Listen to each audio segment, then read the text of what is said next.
Ang kwento na ito ay tungkol sa pinakaunang ordinaryong estudyante na nakapasok sa Arnold's Academy of Sorcery na kung saan mga noble ang mga estudyante dito.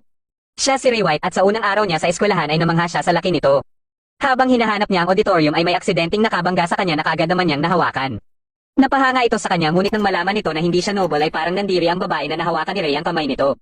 Dumating dito si Albert Aliem na hindi matanggap na may nakapasok na katulad ni Ray sa kanilang paaralan. Habang pinagsasabihan nito ng hindi magaganda si Ray ay dumating dito si Amelia Rose para uwaten si Albert. Miyembro si Amelia ng isa sa tatlong top great noble family sa kanilang kaharian. Dahil dito ay wala nang nagawa si Albert kundi umalis na lang. Nilapitan ni Amelia si Ray at nagpakilala sila sa isa't isa. Dahil sa impluwensya ni Amelia ay siya din ang napili na representative ng mga bagong estudyante sa academy. Matapos magpakilala ni Ray sa buong klase at pagkaupo niya ay naalala niya ang naganap na digmaan. Nawala ang focus ni Ray sa klase kaya binatos siya ng kanilang guro na si Gray ng chalk na nagawa niyang masalong ngunit nasabugan naman siya nito. Naikwento ni Gray ang tungkol sa 7 Grand Sorcerers sa buong mundo. Isa sa miyembro nito ay ang kanilang principal na si Abby Garnet na Blaze Sorcerer at isa din dito ay si Carol Caroline na Spellbinding Sorcerer. Dito na nila napag-usapan ang Ice Blade Sorcerer na nawala na lang umano bigla matapos wakasan ng Far East War. Ayon kay Gray na isa sa dahilan bakit sila nag-aaral sa academy ay para din balang araw ay mapabilang sila sa 7 Grand Sorcerers. Napatanong naman si Albert kung bakit may nag-aaral na ordinaryong tao sa academy kung ito pala ang posibleng pupuntahan ng mga estudyante dito. Sumagot naman si Gray na lahat ng nag-aaral dito ay pumasa sa pagsusulit kaya nobleman o ordinaryong tao ay hindi ito importante sa academy. Habang nasa aklatan ay nilapitan ni Ray ang isa niyang kaklase na naghahanap ng libro tungkol kay Ainsworth. Nagpakilala ang babaeng ito na si Eliza Griffith at nalaman nilang dalawa na pareho silang tagahanga ni Dr. Ainsworth. Napansin ni Ray ang magandang buhok ni Eliza at nalaman din niya na isang half-elf ito. Ayon kay Eliza ay isa umanong elf ang kanyang ina at dahil sa kanyang tenga ay pinagtatawanan siya ng ibang tao. Ngunit para naman kay Ray ay isang magandang babae si Eliza. Katapos ng klase ay dumiretso si Ray sa kanyang silid kung saan ay kasama niya dito ang isa niyang kaklase na si Evie. Dahil sa may pagkakapareho nila ay madali silang nagkasundo. Kinabukasan ng umaga habang tumatakbo si Ray ay may nakilala na naman siyang chika babes. Ito ay si Rebecca Bradley na isang third-year student ng academy at katulad sa pamilya ni Amelia ay isa din ang pamilya nila sa top 3 noble families. Dahil hindi alam ni Ray ang sinasabing top 3 noble families ay ipinaliwanag ito sa kanya ni Evie. Ayon kay Evie ay ito umano ang pamilya ng Rose, Bradley at Aldrin. Dagdag pa niya na halos kapantay lang ng mga ito ang royal family pagdating sa impluwensya ng mga ito sa politika. Dito ay may nakabangga na naman si Ray na isang chika babes at ito ay si Clarice Cleveland. Dahil sa mga magagandang sinasabi ni Ray kay Clarice ay nagustuhan ito ni Clarice. Binisita ni Ray ang principal ng academy na dati niya palang colonel nung nasa serbisyo pa sila. Muling inalola nila pareho ang nakaraan nung magkakasama pa sila sa serbisyo. Habang nasa klase sila sa practical swordmanship ay nagduelo sila Albert at Ray. Pagkaumpisa ng duelo ay kaagad na umatake si Albert ngunit madali lang itong naiwasan ni Ray. Sa galit ni Albert ay umatake siya ulit at dito na sinira ni Ray ang kanyang wooden sword. Hindi makapaniwala ang kanilang mga kaklase habang natutuwa naman si Abby na na-enjoy ni Ray ang pagiging estudyante nito. Isang araw ay pumunta si Ray sa club nila Evie na Environmental Research Club para sumali dito. Nagulat ang mga miyembro ng club nang ipakita ni Ray ang kanyang Gold Hunter license. Dahil hindi kontento si Ray sa isang club lang ay pumunta naman siya sa club nila Rebecca na Gardening Club para sumali dito. Dito ay puro chika babes ang mga miyembro at ang isang problema ni Ray ay hindi sang-ayon ang ibang mga miyembro sa pagsali niya lalong-lalo na si Dina. Nakaisip ng paraan si Rebecca at inatasan niya si Dina na subukan si Ray at kung hindi niya umano magustuhan ang ipakita ni Ray ay pwede niyang tanggihan ang application nito. Pinagawa ni Dina si Ray ng bagong garden at may isang linggo lang umano siya para matapos ito. Habang abala si Ray sa garden ay binisita siya dito ni Rebecca. Dito lang nalaman ni Ray na si Rebecca pala ang student council president. Nang mapansin nila ang dalawang nagsasanay sa babae nabanggit ni Rebecca ang nalalapit na Magic Chevalier. Natanong ni Rebecca si Ray kung may plano itong sumali at ayon naman kay Ray ay pag-iisipan pa niya ito. Pagsapit ng ika-4 na araw ay namangha sila Dina nang makita ang garden na ginawa ni Ray dahilan para makapasa si Ray at maging miyembro na ng club. Isang araw ay may ipinaimbestigahan si Abby kay Ray tungkol sa espiya sa kaharian na mula sa imperyo at posibleng mapasok din umano nito ang eskwelahan. Habang nasa klase ay ipinaalam ni Gray na magsasagawa sila ng practical exercise sa kagubatan ng Kafka. Pinabuo sila ng grupo na may tiga-4 na miyembro at nakasama ni Ray dito sila Evie, Eliza at Amelia. Hindi makapaniwala ang kanilang mga kaklase na sumali si Amelia sa grupo nila Ray at mas lalong nagalit dito si Albert.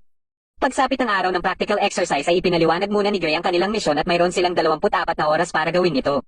Pagkaumpisa ng practical exercise ay may nakaharap silang isang halimaw na kaagad namang natalo ni Ray at sa di kalayuan ay nakita nila ang unang stamp. Kinagabihan ay napag-usapan nila ang nakakamanghang mga ginawa ni Ray. Nagdadahilan na lang si Ray na natutunan niya ito habang nasa backwoods forest siya ngunit naghihinala na dito si Amelia. Habang tulog na ang iba niyang kasama ay naalala ni Ray ang sinabi ng isang malapit na tao sa kanya tungkol sa paglilihim niya sa kanyang totoong pagkatao. Kinabukasan ay nakarinig sila ng sigaw ng isang babae kaya pinuntahan kaagad ito ni Ray. Nakita niya sa unahan ng isang halimaw na kaharap ng grupo nila Albert. Habang papalapit si Ray sa halimaw ay inaatake siya nito ngunit hindi siya matamaan nito hanggang sa magawa niya itong masaksak. Ilang sandali lang ay dumating na din dito sila Amelia at dahil natalo ni Ray ng mag-isa ang halimaw ay mas naghinala pa si Amelia kay Ray. Sa di kalayuan ay may isang taong nagtatago at may inihagis sa halimaw katapos ay nabuhay muli ang halimaw. Nilabanan muli ito ni Ray ngunit nahihirapan siya dahil sa kunat na ng balat nito. Gagamitin na niya sana ang kanyang kapangyarihan nang biglang inatake ni Amelia ang halimaw. Tumulong na din dito sila Evie at Elisa at dito na nagkaroon ng pagkakataon si Ray na talunin ang halimaw. Matapos ang practical exercise ay nakuha ng grupo nila Amelia ang pinakamataas na grado. Ngunit hindi lahat ay masaya dito dahil kasama nila Amelia sa grupo si Ray. Isang araw ay binisita ni Ray si Lydia Ainsworth na siyang nag-alaga sa kanya. Napag-usapan nila ang kasalukuyang pinag-aaralan ni Lydia at ang tungkol sa eugenics na gustong kunin si Lydia para maging miyembro nito. Ngunit tinanggihan ito ni Lydia dahil may masamang kutob siya sa organisasyon na ito. Ipinasyal ni Ray si Lydia sa labas at napag-usapan din nila dito ang Magic Chevalier. Ayon kay Lydia ay nanalo umano siya dito ng 4 na beses ng magkakasunod-sunod. At sa tingin niya ay siguradong magagawa din ito ni Ray kung sakaling sumali si Ray dito. Ngunit ayon kay Ray ay ayaw muna niyang maging sentro ng atensyon. Bago umalis si Ray ay may ibinigay na notebook si Lydia sa kanya. Isang araw habang magkausap sila Ray at Rebecca ay natanong ni Ray kung may nag-aaral din ba sa academy mula sa pamilya ng Ogren na isa din sa top 3 noble family. Ayon kay Rebecca ay karaniwang sa Diane's Academy of Sorcery nag-aaral ang mga miyembro ng pamilya ng Ogren. Dagdag pa niya na dahil may panganay na babae din ang pamilya na ito ay siguradong isa ito sa magiging karibal ni Amelia. Nagsagawa ng paligsahan ng eskwelahan para sa magre-representa sa bawat antas. Matapos matalo ni Amelia ang kanyang kalaban ay hinamon niya si Ray. Tinanggap naman ni Ray ang hamon ni Amelia at kaagad na sinimulan ang kanilang duelo. Habang naglalaban sila ay naalala ni Ray ang mga panahong tinuturuan pa siya. Nagkaroon siya ng pagkakataon para makaatake kay Amelia ngunit may bigla siyang naramdaman na hindi maganda kaya nabitawan niya ang kanyang wooden sword at napaluhod siya. Dahil dito ay itinanghal na panalo si Amelia at binati naman siya ni Ray. Habang nagmemeryenda sila ay hinamon ni Albert si Ray ng duelo. Tinanggap kagad ito ni Ray at ginanap nila ito sa kagubatan. Napansin naman ni Clarice na may barrier na inilagay sa lugar. Nagulat sila na totoong espada ang gusto ni Albert na gamitin nila sa duelo. Umatake kagad si Albert na naiwasan ni Ray at pinulot nito ang espada. Hindi nila alam na may isang tao dito na nanonood sa kanila. Napansin ni Ray na may hindi tama kay Albert at parang nadadala na ito sa sobrang galit. Gumamit si Albert ng fireball ngunit hiniwalang ito ni Ray. Umatake ulit si Albert ng mas marami pang fireball ngunit naiiwasan lang itong lahat ni Ray. Sa galit ni Albert ay ginamit na nito ang Febris Draco na madali lang ding hiniwan ni Ray. Dahil dito ay natulala si Albert at napaluhod na lang. Sasabihin na sana ni Ray kina Amelia ang totoo niyang katauhan nang biglang mapadapa sila Amelia at dahil pala ito sa barrier. Dito na nagpakita sa kanila ang kanina pang nakamasid sa kanila at may kagagawan nito. Ito pala ang kanilang guro na si Gray kaya naisip kagad ni Ray na miyembro din si Gray ng eugenics. Si Gray din pala ang dahilan sa biglaang pagkakawala ng ibang estudyante at nalaman ni Ray na siya din ang may kagagawan sa halimaw na nakalaban nila nung practical exercise. Nag-umpisa ng umatake si Gray ngunit dahil iniiwasan lang ito ni Ray ay pinunterian nito sila Amelia. Dito na inilabas ni Ray ang totoo niyang kapangyarihan bilang Ice Blade Sorcerer dahilan para masangga niya ang atake ni Gray kina Amelia at nabago din ito ang kulay ng kanyang buhok. Gumawa si Ray ng mga Ice Blades at pagka-atake ni Gray ay binura lang ito ng isang Ice Blade ni Ray. Ginamit ni Gray ang kanyang Causality Draco ngunit bigla lang itong naglaho bago pa makadapo kay Ray. Susubukan sana ni Gray na tumakas kaya ginamit ni Ray ang mga Ice Blades para pigilan siya. Sa sobrang takot ni Gray ay sinubukan niyang kumbinsihin si Ray na sumali din sa eugenics dahil siguradong bibigyan umano siya ng mataas na posisyon dito dahil sa kanyang malakas na kapangyarihan. Habang nagmamakaawa si Gray ay bigla niyang inatake si Ray ngunit nagulat siya nang hindi ito umubra kay Ray. Dito na inactivate ni Gray ang Dark Triad System at itinurok ito sa kanyang utak. Unti-unting nagbago ang hitsura ni Gray at naging parang halimaw na ito. Muli silang naglaban at kahit anong atake ang ginagawa ni Gray ay hindi ito umuubra kay Ray. Napansin nila Evie na unti-unting nababalot ng yelo ang katawan ni Ray. Dahil sa naapektuhan na si Ray ng kanyang kapangyarihan ay napansin na din ito ni Gray. Natuwa dito si Gray at muling sumugod dahilan para masira nito ang Ice Blade ni Ray. Ngunit hindi alam ni Gray na gagamitin pala ni Ray ang Ice Blossom Profusion.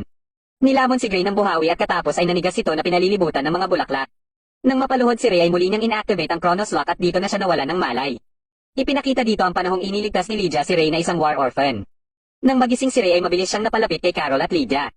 Kaya nung malaman ni Carol na kailangan ng ilagay si Ray sa isang ampunan ay nakipagtalo ito sa kanilang commander. Tinanong ng commander sila Lydia kung ano sa tingin nila ang magandang gawin kay Ray. Bago makasagot si Lydia ay napansin niya si Ray na nakadungaw. Tinanong ni Lydia si Ray kung ano ang kanyang gusto at sumagot si Ray na gusto niyang manatili sa piling ni Lydia. Dahil dito ay nagpa siya si Lydia na siya ang kukup kay Ray at sa tulong na din nila Abby at Carol. Pumayag dito ang kanilang commander basta hindi lang umano maapektuhan nito ang kanilang trabaho. Dito na din nagumpisa ang pagsasanay ni Ray at mapabilang sa kanilang hukbo. Makalipas ang 6 na taon nung kasagsagan ng Far East War ay isinasama na si Ray sa bakbakan at nagagamit niya na din ng Ice Blades. Isang araw ay nasilaya ni Ray ang pagkasawi ni Howard. Dahil dito ay nagamit ni Ray ng sobra ang kanyang kapangyarihan. Nang magkamalay siya ay nasa tabi niya si Lydia at nandito din sila Abby at Carla. Pagkaalis nila Lydia at Carla ay dito na sinabi ni Abby kay Ray ang naging pakiusap ni Lydia sa kanya na payagan siya na makapag-aral sa Arnold's Academy para makapamuhay siya ng normal. Pagkaalis ni Abby ay binisita naman siya nila Amelia. Dito niya na sinabi na siya ang Ice Blade Sorcerer at isa sa 7 Grand Sorcerers. Ikwento din niya ang nangyari sa Far East War kung saan nag-overheat siya at ito ang dahilan kaya gumagamit siya ng Chronos Lock para maiwasan na mangyari ulit ang overheating. Kinagabihan ay binisita siya ni Albert at humingi ito ng tawad sa kanya. Tinanggap naman ito ni Ray at nagbigay din siya ng payo kay Albert. Dahil sa nangyari kay Gray ay pinalitan siya ni Carol bilang bago nilang homeroom teacher. Patuloy pa rin ang mga duelo para sa mga pipiliin na magre-representa sa Magic Chevalier. Nakuha ni Amelia ang isang spot para magrepresenta dito at gayon din si Albert. Nabasa naman ni Ray kung ano ang iniisip ni Amelia kaya isang araw ay inalok niya si Amelia para tulungan ito na magsanay para sa nalalapit na Magic Chevalier. Kinabukasan ay sinimulan kaagad ni Ray ang pagsasanay kay Amelia. Dahil sa mga mahihirap na pinapagawa ni Ray ay naiisip na ni Amelia na nasa impyerno siya. Nang makausap ni Ray sila Rebecca at Dina ay natanong nito kung gaano kalakas ang panganay na anak ng Aldrin family. Hindi nagdalawang isip si Rebecca na sabihin na malakas itong si Ariana at ayon naman kay Dina na bagamat mas bata ito sa kanya ay napakaganda umano ng mga galaw nito. Isang araw ay nagpanggap si Ray bilang isang babae at sinuot nito ang uniforme ng Diane's Academy para kausapin si Ariana dahil alam niyang ito ang bumabagabag kay Amelia. Pagkadating niya sa Diane's Academy ay nakita niya ang isang batang umiiyak na hinahanap ang ate nito. Nagpakilala si Ray na Lily at nalaman niya na kapatid pala ni Ariana ang batang ito na si Tiana. Dahil ito din ang hinahanap ni Ray ay nagpasya siya na isama si Tiana. Habang hinahanap nila si Ariana ay pinagtitinginan ng mga estudyante si Ray dahil sa ganda nito. Nakita ni Tiana ang kanyang ate na nagkakape at dito na silang dalawang nagkakilala ni Ray. Habang nagkakape sila ay nalaman kaagad ni Ariana na hindi estudyante ng Diane's Academy si Ray. Dito na inilabas ni Ray ang totoo niyang boses na ikinagulat ni Ariana. Nagpakilala si Ray at nalaman niya na umabot din pala ang balita tungkol sa kanya na pinakaunang ordinaryong estudyante na nakapasok sa Arnold's Academy. Nakipagduelo si Ray at tinanggap naman ito ni Ariana. Pagkaumpisa ng duelo ay naging agresibo kaagad si Ariana hanggang sa mabali nito ang wooden sword ni Ray dahilan para matapos kaagad ang duelo. Pagkaalis ni Tiana ay dito na sinabi ni Ray na kasalukuyan niyang sinasani si Amelia para sa nalalapit na Magic Chevalier. Nagulat si Ariana na may kaibigan na pala si Amelia na katulad kay Ray at sinabi nito na aabangan niya ang paghaharap nila ni Amelia.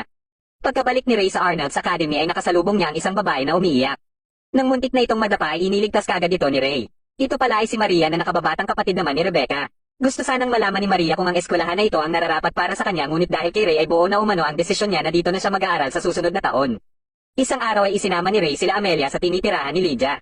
Pagkadating nila sa bahay ni Lydia ay isa-isa silang nagpakilala. Nalaman nila na isa din palang platinum hunter si Lydia.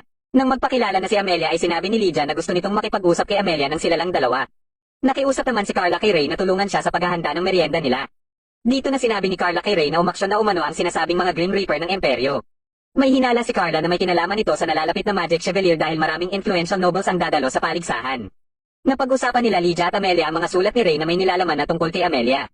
Alam umano ni Ray na may bumabagabag kay Amelia ngunit hindi niya alam kung ano ang gagawin. Nagbigay ng payo si Lydia kay Amelia kung paano niya umano dalhin ng tama ang bumabagabag sa kanya. Pagsapit ng araw ng paligsahan ay kinausap ni Ariana si Amelia. Pareha silang nangako na maghaharap sila sa finals. Pagsapit ng semifinals sa first year level ay nakalaban ni Amelia si Gerard na mula sa Mercross Academy. Ipinaliwanag ni Abby ang mga patakaran at kabilang dito ang rosas na nasa dibdib nila na hindi dapat matanggal. Pagkaumpisa ng laban ay unang umatake si Gerard na madali lang naiwasan ni Amelia. Pagka-atake muli ni Gerard ay may naapakan siya na nagdahilan para masunog ang rosas sa kanyang dibdib at dahil dito ay itinanghal na panalo si Amelia. Pinuntahan ni Ray si Albert para ibigay dito ang rosas dahil ito na ang susunod na lalaban. Kalaban ni Albert para sa semifinals ay si Ariana at pagkaumpisa ng laban ay pareha silang nagpalitan ng atake. Nagawa ni Ariana na mapabagsak si Albert ngunit hindi pa rin ito sumusuko at muling sumugod. Nagawa ni Albert na matanggal ang espada ni Ariana ngunit nabali naman ni Ariana ang kanyang espada at sinuntok siya nito sa tiyan dahilan para tumilapon siya sa labas ng ring at tanghalin ng panalo si Ariana. Dahil dito ay sila Amelia at Ariana ang maghaharap para sa finals ng rookie bracket. Habang naglalakad si Ray ay nilapitan siya ng leader ng kanilang club. Isinama siya nito sa isang silid kung saan nandito din sila Lydia. Dito na nila ipinakilala kay Ray ang Hale family na responsable sa Kingdom's Intelligence Agency. Dito lang din nalaman ni Ray na miyembro ng Hale family si Carla at kapatid din nito ang leader ng kanilang club na si Lex Hale. Sinabi ni Abby na nakapasok na sa loob ang sinasabi nilang Grim Reaper mula sa Imperyo at target ng mga ito na dukutin ang mga anak ng mga top noble families. Natasan si Ray na magmatsyag sa paligid at posibleng makaharap niya ang mga ito dahil isa din siyang estudyante.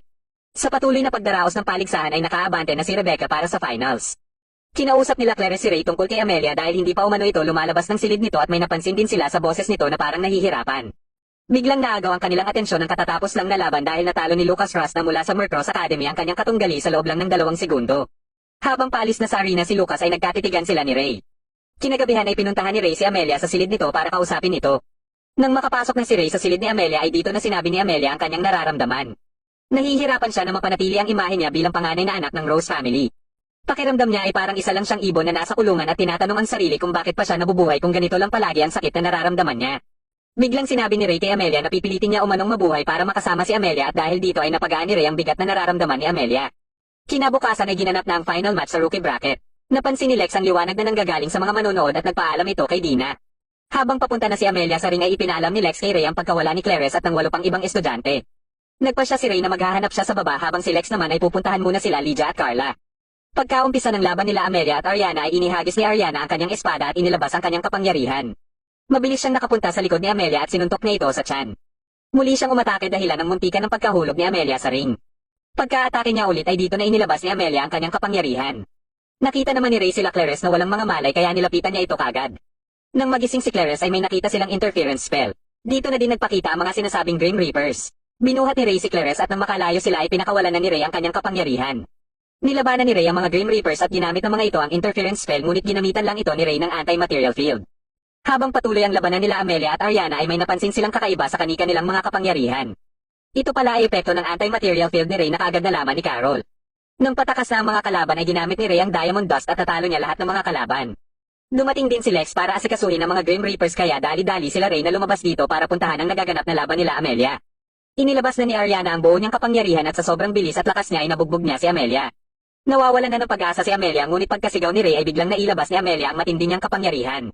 Ginamit ni Amelia ang butterfly effect kaya sa bawat natatamaan ni Ariana ang paru-paro ay bigla siyang nalilipat sa isa pang paru-paro. Ngunit hindi pa rin sumusuko si Ariana at nagpatuloy sa pag-atake hanggang sa nakakaranas na si Amelia ng mga senyales ng pag-o-overheat. Hindi ito naging hadlang kay Amelia at nagpatuloy ang kanilang laban hanggang sa huling atake nila. Nagising si Ariana na nakahiga sa mga hita ni Amelia. Matapos purihin ni Ariana si Amelia ay napaiyak na lang si Amelia. Itinanghal na kampiyon sa Amelia para sa rookie bracket ng Magic Chevalier. Sumapit na din ang araw para sa final match ni Rebecca at kalaban niya dito si Lucas. Pagkaumpisa ng laban ay ginamit ni Rebecca ang kanyang kapangyarihan ngunit gamit ang afterglow blackout ni Lucas ay hindi nakita ni Rebecca ang atake ni Lucas dahilan para matanggal ang rosas ni Rebecca.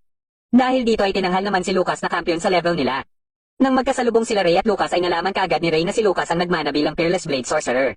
Napatanong si Ray kung bakit sumali pa si Lucas dito at ayon kay Lucas ay gusto niyang ipakita kay Ray na ang Peerless Blade ang pinakamalakas sa kanilang pito at gusto niya umanong makalaban si Ray. Pinuntahan naman nila Abby ang mga Grim Reaper na nadakip nila Ray at ginamitan ito ng kapangyarihan ni Carol. Nang tinatanong na ni Carol kung sino ang nag-utos sa mga ito ay isa-isa itong sumabog kaya wala silang nakuhang impormasyon. Nakipagkasundo si Evan sa ama ni Rebecca at kasama dito ay ipakasal si Rebecca sa kanya. Kaya isang araw ay pinuntahan ni Dina si Ray para ipaalam ito. Pinuntahan naman kagad ni Ray si Rebecca para batiin ito. Nalaman ng mga eugenics na si Rebecca ang hinahanap nilang vessel kaya plano nilang dukutin ito. Dahil sa nalalapit na cultural festival ay nagkasundo ang buong klase nila Ray na maid cafe ang kanilang itatayo. Pumunta si Ray sa Student Council office para paaprobahan ito at napansin niya dito na wala ang ibang miyembro ng Student Council.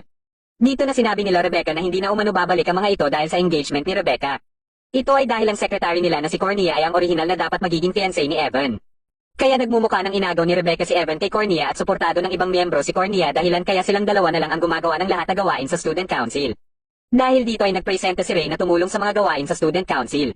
Pagkaalis ni Ray ay hinabol siya ni Dina para sabihin sa kanya ang napapansin ni Dina sa engagement ni Rebecca kay Evan. Nararamdaman ni Dina na may hindi sinasabi sa kanya si Rebecca kaya gusto niyang humingi ng tulong kay Ray para alamin ito. Hindi naman nagdalawang isip dito si Ray kaya isang gabi ay humingi si Ray ng tulong kay Lydia at Carla para imbestigahan si Evan at ang engagement nila ni Rebecca. Habang naliligo si Rebecca ay naisip niya ang parating niyang napapanaginipan kung saan nakikita niya dito si Ray. Kasabay nito ay ang pagdurugo ng kanyang mata na kakaiba. Habang palabas si Rebecca ng eskwelahan ay sinalubong siya ni Ray para samahan siya pauwi. Nakasalubong naman nila sa daan si Evan kaya ito na ang sumama kay Rebecca. Habang pinagmamasdan sila ni Ray ay dumating dito si Lex. Isinama ni Lex si Ray sa pagpupulong nila Lydia at may kutob sila na habol ni Evan kay Rebecca ang Sorcerer's Eyes nito. Dahil dito ay posibleng si Evan ang collector ng Sorcerer's Eyes at may connection din sa eugenics. Habang umiiyak si Rebecca sa silid nito ay napunta siya sa panahon ng Far East War.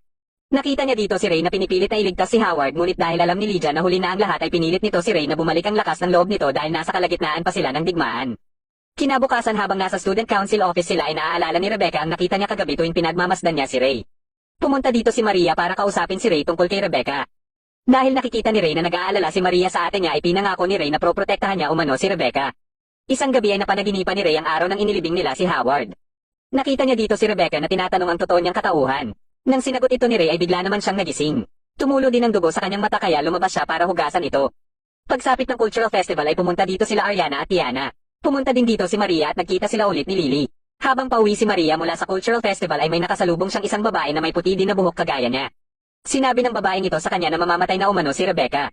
Nalaman din ni Ray ang tungkol dito mula kina Lydia at ilang sandali lang ay nagpakita dito ang ama ni Rebecca para ipaliwanag ang sitwasyon ni Rebecca at humingi ito ng tulong kay Ray na iligtas si Rebecca. Napapaiyak na lang si Maria habang naririnig ang paghihirap ni Rebecca. Kinabukasan ay bumalik ulit si Maria sa maid cafe nila Ray at nagkausap sila ni Ray. Habang naglalakad si Rebecca ay sinalubong siya ni Evan at bigla silang nawala. Pagkaalis ni Maria ay nagpaalam si Ray kay Amelia para umalis din. Dito ay sinimulan na ni Evan ang plano niya kay Rebecca habang kinakalaban naman ni Ray ang mga halimaw at alagad ng eugenics. Pagka-atake nito kay Ray ay nagpakita dito ang mga paru-paro na mula sa butterfly effect ni Amelia. Nandito pala sila Amelia para tulungan si Ray at sama-sama nilang nilabanan ang mga halimaw. Pinuntahan naman ni Maria ang kinaroroonan nila Rebecca at Evan. Matapos matalo nila Ray ang karamihan sa mga halimaw ay nagpakita na dito ang ibang kasamahan ni Evan at isa dito ay si Peretrago. Aatakihin sana nito si Amelia ngunit nasangga ito ni Ray. Umalis din sila kagad dito kaya sinundan sila ni Ray.